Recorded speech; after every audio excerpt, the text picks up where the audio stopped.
Hello again, everyone. This is George Packard with another exciting edition of Shop Talk. Well, it's a wall of pain right there. That's, I don't even know if you can see that. Probably not. Okay. Anyway, so to go into this, how do you get your employees to do their jobs? Here's some ideas that you can use. One is a reward system. Okay, if let's say you have, and this comes from talking with a lot of different people, so it's not just me and what I do, it's from talking to a lot of different guys out there. And some of the guys do a reward thing where if they don't have any complaints all week long, they'll give the guys, a $50 gift card or something like that, or an extra $50 on their check. So that's kind of cool. Give them praise. Now that's something that I'm probably terrible at, is giving them praise, but I do praise my employees when they do good work. That I can say that I do, but I don't do it often enough. I know I don't, and that's something that I have to work on. And I know because it means a lot to me. There was just a quick story. There was a guy. I mentioned this in one of the other videos, but there's a guy by the name of Brett Coleman, and he was a store manager at Kmart when I used to work retail many years ago. And he was a store manager, like I said. He was just the most awesome guy on earth. He actually cared about you.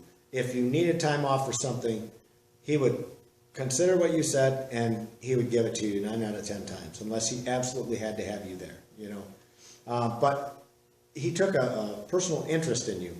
It wasn't just the average, yeah, you're here, you punched in this, that, and the other, but he would get on me too. It was kind of he was like a father figure. The love was there. I mean, he loved to get on your ass when you did something wrong, and he loved you when you did things right, He was just a very fair and honest man, and I really admired him for that. So to this day, he was the best boss I ever had. And I think what made him that way, or made me think about him the way I think about him, is just because he actually cared. It didn't matter that I wasn't making good money. I was barely above minimum wage when I started. That wasn't the point. I couldn't wait to get to work to please my boss because he was just such a good guy, We would go fishing together and always talk sports, and we're both big Packard fans and all that, So it was nice, we had good camaraderie together. But anyway, praise goes a long way, and it's something I could do a better job of too. So giving guys a pat on the back, nothing wrong with walking up to them and giving them a pat on the back and say, hey man, I really appreciate all the hard work. I know it's been hot today, you guys, just truly appreciate the hard work, things like that. And another thing that goes a long way with them is if you get out there and work with them. If you're able to do that, that means a lot. Because those guys know you're not just sitting behind your desk and preaching out orders for them to do all this work and work in this 100-degree weather, this, that, and the other. That's one thing my guys could never say, is that I'd never jump right in there with them because I do it all the time. But there's going to come a day when I can't do that. So while you can, take the time and do it because it's awesome. Okay? Another thing you can do, go have a beer with them.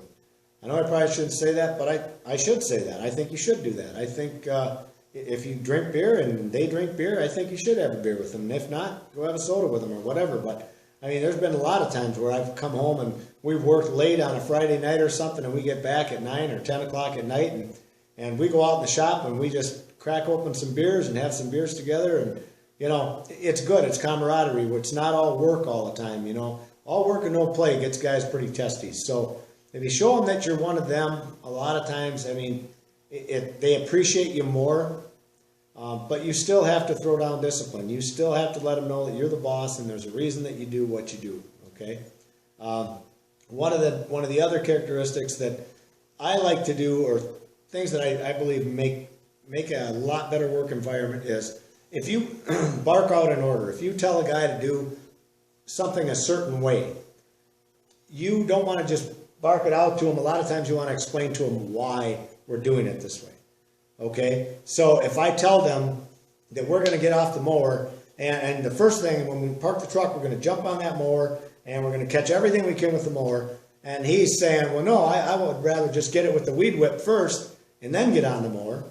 And instead of just saying, no, get on the mower and do that, then come back and weed whack.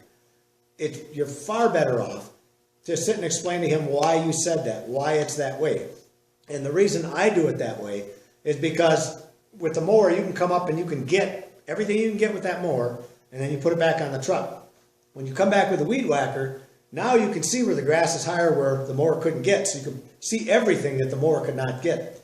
Versus if you come first with your weed whip, you might think that you got everything out far enough that that mower guy can get in there and get it. But all of a sudden the mower guy will come along and he's trying to get in there, but he can't. He can't quite get it. Okay, so he's got to move on. Well, if he doesn't go back to the truck and tell you, hey, you got to go back because the spot wasn't trimmed out far enough, well, there's another trip. Or if he leaves it all together, which happens all the time, then the customer sees that and it looks bad. So there's a reason I have that system. So I'm explaining that to you so you understand it. Now, doesn't that make sense to you?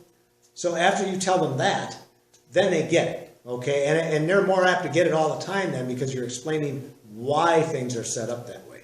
Okay, so make sure you do that. Discipline. This is the son of a gun. This is really something. It's not easy to lay down discipline. Nobody wants to be the bad guy. I don't want to be the bad guy any more than anybody else does. But there comes a day when you have to do it. You know, because you still have to let the employees know you're the boss. When shit hits the fan, it's coming for me.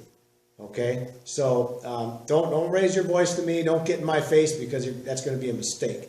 But here's what I do. These are some of the channels and things that I do to make things better in our business. You can't keep losing customers because if you do, you're losing your ass for no reason. Every employee is a direct reflection of you. If you let them get away with things, and like if you have one guy that's mouthy all the time and you let him get away with it, it spreads throughout the group. Okay. If you let him mouth off to you and you don't confront him and stop it immediately, it spreads through the group. We just had this come up a couple weeks ago. One of the guys got in my manager's face and my manager wanted to fire him, but instead I said, hey, let's do it like this. Set him down. Well, I asked him, how does he work normally? Manager says, works great. I just caught him in the truck. He was sitting there, screwing off, having a cigarette instead of working. I approached him, told him to get his ass moving, and of course he got lippy with the manager. So Ron wanted to fire him. I said, look, Ron, don't fire him just yet. Hey, think about this for a second. If he was a good worker, everybody has a bad day.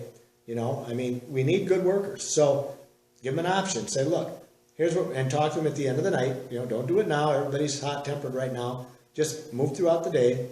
At the end of the night, set him down and say, look, you either apologize to me for the way you talk to me, and don't you ever let it happen again. And if you do that, you can keep your job. If you don't do that, you're out the door. I'm taking your shirts. You're done. So, and sure enough, the guy apologized to Ron. It hasn't happened since. And he gets it now. He gets we're not going to take that shit. So if he sits in his truck and next time we catch him screwing off again, it's going to be his ass. Okay? We're just not going to put up with that. And he knows it's his fault. He's been talked to about it. He's been warned about it. So things you have to do. Okay? So ways to get your employees to do things.